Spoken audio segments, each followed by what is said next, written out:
জাতীয় প্রেস ক্লাবে এক আলোচনা সভায় বক্তব্য রাখছেন বিএনপির স্থায়ী কমিটির সদস্য হাফিজ উদ্দিন আহমদ। আমরা সরাসরি চলে যাচ্ছি সেখানে।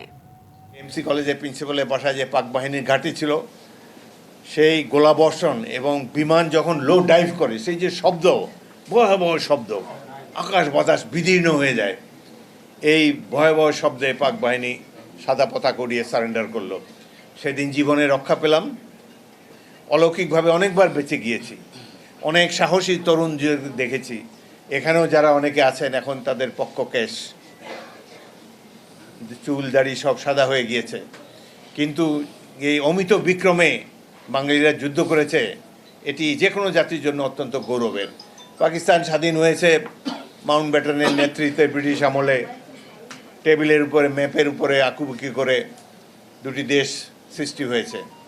কিন্তু এই যে মেশিন গানের সামনে বুক পেতে দিয়ে শত্রুর সাথে হাতাহাতি বাংকারে গিয়ে লড়াই করে এই বাঙালি যাদেরকে নন মার্শাল রেস বলে সবাই উপহাস করত, এই জাতি যে বীর বিক্রমে যুদ্ধ করতে পেরেছে ৭১-এ, সে এক গৌরবের ইতিহাস।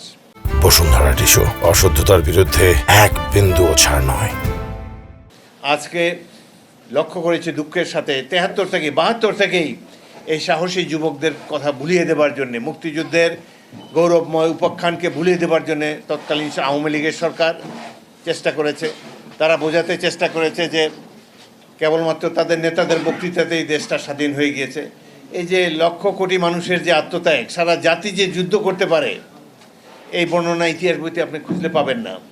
বাংলাদেশের বেশ কয়েকটি রাজনৈতিক দল আছে, ক্ষুদ্র তাদের কলিজা, এরা সব কৃতিত্ব তারা নিজেরাই নিতে চায়, কাউকে কোনো কৃতিত্ব দেবে না। বিশেষ করে গ্রামীণ যুবক, গুলশান, বনানী, বাড়িধারায় যারা থাকে না, যারা বৃহৎ অট্টালিকাতে এসিতে বসবাস করে না, যাদের পা নগ্ন পদ, গায়ে শুধু একটি গেঞ্জি, পরনে একটি লুঙ্গি, হাতে একটা রাইফেল আমরা ধরিয়ে দিয়েছিলাম, প্রকৃত মুক্তিযোদ্ধার চেহারা হলো এই।